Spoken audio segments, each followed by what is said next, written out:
Hello friends, welcome to my YouTube channel Before You at Information. Philately community stamps ಅನ್ನು ಯಾವ ರೀತಿ receive ಮಾಡಬೇಕು ಎನ್ನುವ ಕುರಿತಾದ ಮಾಹಿತಿಯನ್ನು ಈ ವಿಡಿಯೋದಲ್ಲಿ ನೋಡೋಣ. ಪಿಲಾಟಲಿ ಕಮಮ್ಯುನಿಟಿ ಸ್ಟಾಂಪ್ಸ್ ಅನ್ನು ಲೋಕಲ್ ಪರ್ಚೇಸ್ ನಲ್ಲಿ ಯಾವ ರೀತಿ ನಾವು ತೆಗೆದುಕೊಳ್ಳಬೇಕು ಎನ್ನುವ ಕುರಿತಾದ ಮಾಹಿತಿಯನ್ನು ನೋಡೋಣ. ಆಪರೇಟರ್ ಲಾಗಿನ್ ಆಗಿ ಇನ್ವೆಂಟರಿಯನ್ನು ಆಯ್ಕೆ ಮಾಡಿಕೊಂಡು ಸಬ್ ಕಾರ್ಡ್ ಇನ್ವೆಂಟರಿಯನ್ನು ಆಯ್ಕೆ ಮಾಡಿಕೊಳ್ಳಿ. ಇದಾದ ಮೇಲೆ ಸ್ಟಾಕ್ ವಿತೌಟ್ ಇಂಡೆಂಟ್ ಆಪರೇಟರ್ ಇದನ್ನು ಆಯ್ಕೆ ಮಾಡಿಕೊಂಡು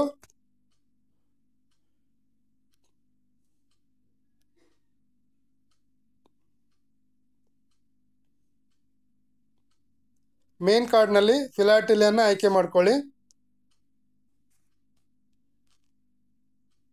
ಕೆಟಗರಿ ಕಮಮರೇಟಿವ್ ಸ್ಟ್ಯಾಂಪ್ಸ್ ಇದನ್ನು ಆಯ್ಕೆ ಮಾಡಿಕೊಳ್ಳಿ. ಸಬ್ ಕೆಟಗರಿಯಲ್ಲಿ ಕಮಮರೇಟಿವ್ event ಸ್ಟ್ಯಾಂಪ್ಸ್ ಅನ್ನು ಆಯ್ಕೆ ಮಾಡಿಕೊಳ್ಳಿ. ನಾನಿಲ್ಲಿ Mysuru medical college and research ಇದನ್ನು ಆಯ್ಕೆ ಮಾಡಿಕೊಂಡು ರಿಸೀವ್ ಮಾಡ್ತಾ ಇದ್ದೀನಿ. ನಿಮಗೆ ಬಂದಂಥ ಪ್ರಾಡಕ್ಟನ್ನು ನೀವು ಆಯ್ಕೆ ಮಾಡಿಕೊಂಡು ರಿಸೀವ್ ಮಾಡಿ. ಆಯ್ಕೆ ಮಾಡಿಕೊಂಡ ಮೇಲೆ ಪ್ರಾಡಕ್ಟ್ ನೇಮನ್ನು, ಪ್ರಾಡಕ್ಟ್ ಕೋಡ್ ಮತ್ತು ಡಿನಾಮಿನೇಷನನ್ನು ಕನ್ಫರ್ಮ್ ಮಾಡ್ಕೊಳ್ಳಿ.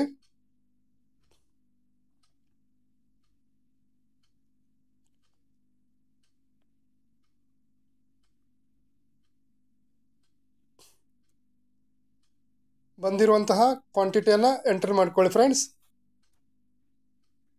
ಇಷ್ಟಾದ ಮೇಲೆ ಆ್ಯಡ್ ಪ್ರಾಡಕ್ಟ್ ಮೇಲೆ ಕ್ಲಿಕ್ ಮಾಡಿದರೆ ಪ್ರಾಡಕ್ಟ್ ಸ್ಟಾಕಿಗೆ ಆ್ಯಡ್ ಆಗುತ್ತದೆ.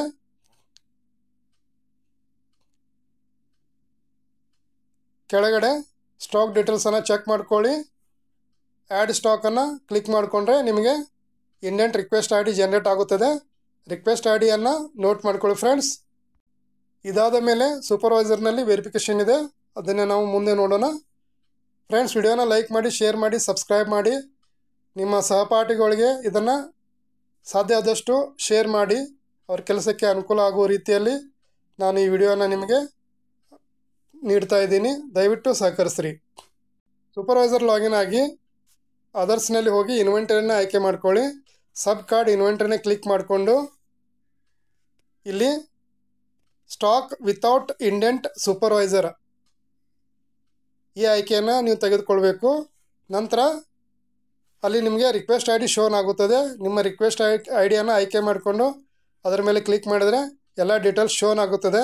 ಡೀಟೇಲ್ಸನ್ನು ಒಂದು ಸಾರಿ ಚೆಕ್ ಮಾಡಿಕೊಂಡು ಅಪ್ಡೇಟ್ ಸ್ಟಾಕ್ ಮೇಲೆ ಕ್ಲಿಕ್ ಮಾಡಿದರೆ ಸ್ಟಾಕ್ ಸಕ್ಸಸ್ಫುಲ್ಲಾಗಿ ವೆರಿಫಿಕೇಷನ್ ಆಗುತ್ತದೆ. ನಂತರ ಇದು HO ಲೊಕೇಶನ್ಗೆ ಸ್ಟೋರೇಜ್ ಆಗುತ್ತದೆ ಫ್ರೆಂಡ್ಸ್. ಇಷ್ಟಾದ ಮೇಲೆ HO ಲೊಕೇಶನಿಂದ ಟ್ರೆಜರಿ ಲೊಕೇಶನ್ಗೆ ನಾವು ಪ್ರಾಡಕ್ಟನ್ನು ತೆಗೆದುಕೊಳ್ಳಬೇಕಾಗುತ್ತದೆ. ಅದರ ಕುರಿತು ಮಾಹಿತಿ ನೋಡೋಣ.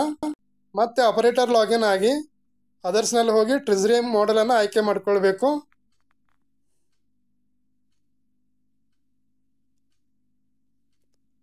ಈ ಸ್ಟೆಪ್ಸನ್ನು ಮಾಡಿದರೆ ಮಾತ್ರ ನಿಮಗೆ ಟ್ರೆಜರಿ ಲೊಕೇಶನ್ಗೆ ಸ್ಟ್ಯಾಂಪ್ ಬಂದು ಸೇರುತ್ತದೆ ಫ್ರೆಂಡ್ಸ್.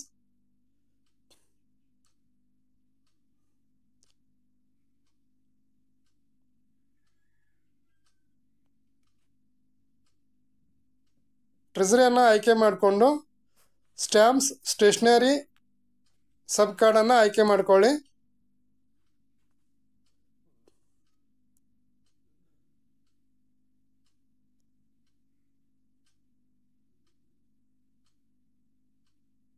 ಇಲ್ಲಿ ಸ್ಟ್ಯಾಂಪ್ಸ್ ರೆಸಿಪ್ಟ್ ಇಂಡೆಂಟ್ ಈ ಆಯ್ಕೆಯನ್ನು ನೀವು ಕ್ಲಿಕ್ ಮಾಡ್ಕೊಳ್ಳಿ. ಬಂದಂಥ ಎಲ್ಲ ಡೀಟೇಲ್ಸನ್ನು ಚೆಕ್ ಮಾಡಿಕೊಂಡು ನೀವು ರಿಸೀವ್ ಮೇಲೆ ಕ್ಲಿಕ್ ಮಾಡಿದರೆ ಡಾಟಾ ಸಕ್ಸಸ್ಫುಲ್ ಆಗಿ ಟ್ರೆಜರಿ ಲೊಕೇಶನ್ಗೆ ಆ್ಯಡ್ ಆಗುತ್ತದೆ ಫ್ರೆಂಡ್ಸ್. ನಂತರ ನೀವು DTR ಚೆಕ್ ಮಾಡಿಕೊಂಡು ಸ್ಟ್ಯಾಂಪ್ ಬ್ಯಾಲೆನ್ಸನ್ನು ಚೆಕ್ ಮಾಡಿಕೊಂಡು ಕನ್ಫರ್ಮ್ ಮಾಡಿಕೊಂಡ್ರೆ ನಿಮ್ಮ ಈ ಕಮಮರೇಟಿವ್ ಸ್ಟ್ಯಾಂಪ್ ಸಕ್ಸಸ್ಫುಲ್ ಆಗಿ ಟ್ರೆಜರಿ ಲೊಕೇಶನ್ಗೆ ಆ್ಯಡ್ ಆಗಿರುತ್ತದೆ. ಇದಿಷ್ಟು ಪಿಲಾಟಲಿ ಕಮಮರೇಟಿವ್ ಸ್ಟ್ಯಾಂಪ್ಸನ್ನು ಯಾವ ರೀತಿ ನಾವು ರಿಸೀವ್ ಮಾಡಬೇಕು ಅನ್ನೋ ಕುರಿತಾದ ಮಾಹಿತಿ. ಗೆಳೆಯರೆ, ಮುಂದಿನ ವಿಡಿಯೋದಿಂದ ಭೇಟಿಯಾಗೋಣ.